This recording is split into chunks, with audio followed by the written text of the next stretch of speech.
मृत्यु एक ऐसा सच जिसे कोई टाल नहीं सकता।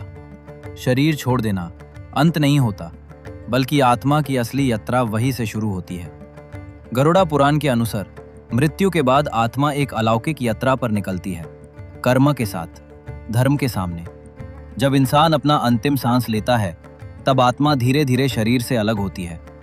वो ऊपर से देखती है, खुद को, परिवार को, सब कुछ। लेकिन अब उसका अगला मोड़ उसके कर्मों के हिसाब से तय होता है। जमीन पर उसके अपने लोग अंत्येष्टि क्रिया करते हैं, मंत्रा, तिल, घी और अग्नि के साथ। ये रीतियां केवल संस्कार नहीं है, ये आत्मा के लिए एक मार्ग बनाती हैं, ऊपर जाने का, शुद्धि का।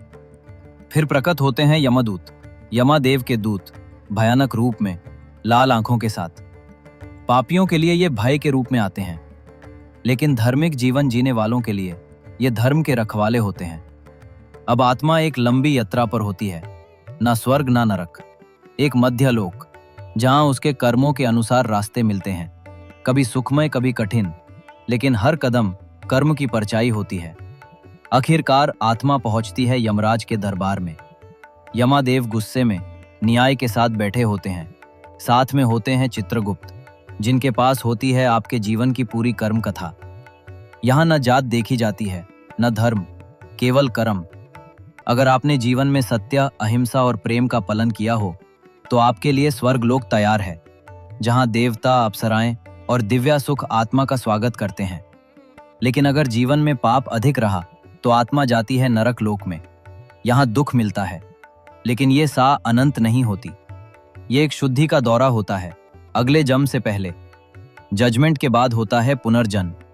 कोई जन्म लेता है मनुष्य रूप में, कोई पशु या किसी अन्य लोक में। यही है संसारा, जन्म, मृत्यु और पुनर्जन्म का चक्र। लेकिन कुछ आत्माएं जो भक्ति, ज्ञान और वैराग्य के मार्ग पर चली, वो प्राप्त करती हैं मोक्षा, जन्म मृत्यु के इस चक्र से मुक्ति।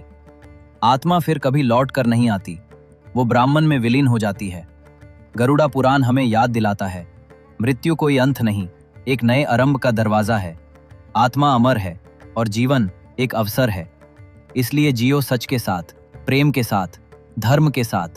मंदिर के इस शांत कोने में जहां दिया जल रहा है, वही आत्मा जो कभी एक शरीर में थी, अब अपने अगले पड़ाव पर निकल चुकी है। सनातन धर्म के नियम उससे संभालते हैं और उसके साथ चलते हैं हर जन्म में।